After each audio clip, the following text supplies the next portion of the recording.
बिस्मिल्लाहिर्रहमानिर्रहीम। अस्सलाम वालेकुम डियर स्टूडेंट्स।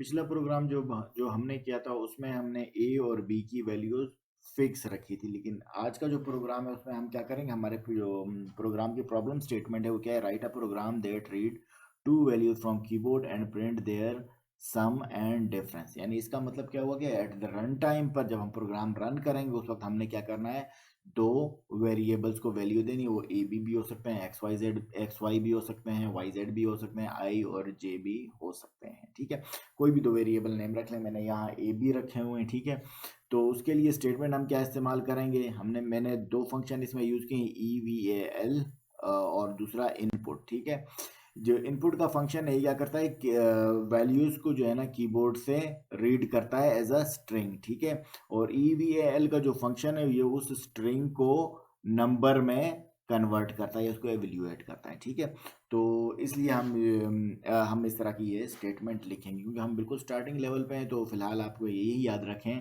कि जब भी हमारे पास ऐसा हमने जो न्यूमेरिक वैल्यूज, ये स्ट्रिंग ना हो, स्ट्रिंग मीन्स जिसमें करेक्टर हो, टेक्स्ट हो, नेम, जैसे फादर नेम हो गया तो वो स्ट्रिंग कहलाती है। ठीक है, जो वैल्यूज नंबर्स में हो जिसके ऊपर हमने कैलकुलेशन परफॉर्म करनी हो उसके लिए हम इस तरह की ईवी यानी इनपुट को EVAL के अंदर पास करेंगे। ठीक है, तो पहली स्टेटमेंट मैंने लिखी A is equal to EVAL, bracket start की, इनपुट लिखा, फिर एंटर फर्स्ट नंबर वैल्यू और इक्वल का साइन लगाया। दूसरी स्टेटमेंट इसी तरह लिखी, B is equal to EVAL, input लिखा, फिर उसके अंदर डबल कोटेशन के अंदर क्या लिखा, इंटर सेकंड नंबर। जैसे प्रिंट स्टेटमेंट के अंदर जो चीज़ डबल कोटेशन के अंदर लिखी जाती है स्क्रीन पर एज इट इज़ प्रिंट होती है, इसी तरह इनपुट स्टेटमेंट के अंदर भी डबल कोटेशन के अंदर हम जो भी मैसेज प्रिंट करवाएंगे या मैसेज लिखेंगे वो स्क्रीन के ऊपर एज इट इज़ डिस्प्ले होगा। ठीक है, ये दो स्टेटमेंट हमने लिखी। बाकी जो स्टेटमेंट है हमने वो लास्ट प्रोग्राम में भी की थी। जैसे मैं यहाँ लिखता हूँ प्रिंट, मैंने लिखा प्रोग्राम, हमारी रिक्वायरमेंट क्या है कि हमने सम मालूम करना है दोनों का, तो सम मैंने लिखा और इक्वल लिख दिया। ये आप लोगों को पता है, लास्ट टाइम प्रोग्राम से ही पता है कि सम अगर हम डबल कोटेशन में लिखेंगे तो एज इट इज प्रिंट होगा। हमने दोनों नंबरों का यानी ए प्लस बी हमने उसका सम कैलकुलेट भी कर दिया है। इस वक्त जब हम सोर्स कोड लिख रहे हैं ना, तो इस वक्त हमने ए बी की वैल्यू नहीं दी, ये हम कीबोर्ड से कब देंगे, जब हम प्रोग्राम रन करेंगे। सिमिलरली जब फिलहाल हम इसको रन कर लेते हैं, फिर इसके का डिफरेंस भी मालूम कर लेंगे। ठीक है, डिफरेंस के लिए भी हम कोड लिख लेंगे।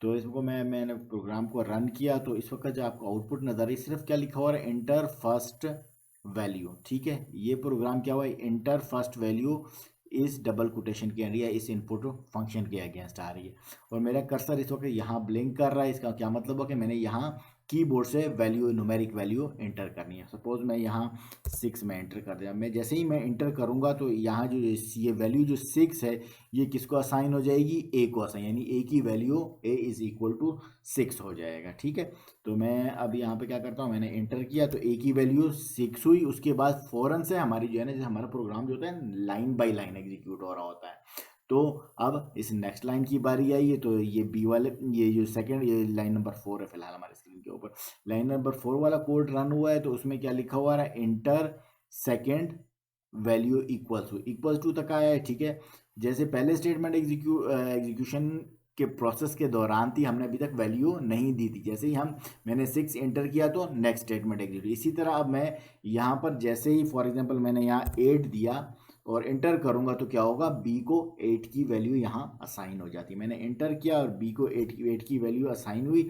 उसके बाद नेक्स्ट प्रिंट की स्टेटमेंट है, वो हमसे इनपुट नहीं ले रहा, ठीक है, वो डिस्प्ले ही कर रहा है। तो प्रिंट में जो हमने लास्ट प्रोग्राम में भी किया था कि sum is equal to double quotation के अंदर लिखा हुआ है, तो सम इज इक्वल टू ऐसे ही आया। और उसके बाद हमने 8 और 6 एंटर किया था एट रन टाइम। ठीक है, तो क्या हुआ, ए और ए प्लस बी की जो भी वैल्यू, यानी ए की वैल्यू 6 है और बी की वैल्यू हमने 8 एंटर की है, तो हमने उसका सम बता दिया। लास्ट प्रोग्राम में हमने सोर्स कोड के अंदर ही वैल्यू असाइन की थी, यहाँ पर हमने क्या किया है, एट रन टाइम, इसको यहाँ क्या कहेंगे, हम एट रन टाइम करेंगे प्रोग्राम रन करने के दौरान।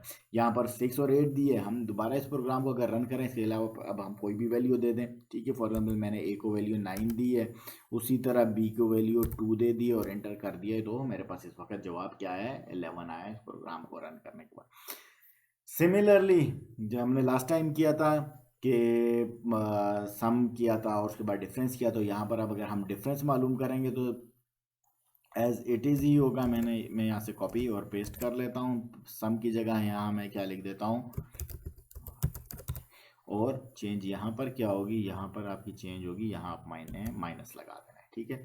अब मैं इस प्रोग्राम को रन करूँगा तो क्या होगा, मुझसे पहले सिमिलरली एक वैल्यू मांगेगा, मैंने 3 इंटर किया, उसके बाद मैंने 8 इंटर किया, तो सम क्या आया, 3 और 8 का सम जो है 11 आया, और 3 और 8 का डिफरेंस जो है उसमें से 3 में से 8 माइनस किया तो हमारे पास -5 आंसर आ गया।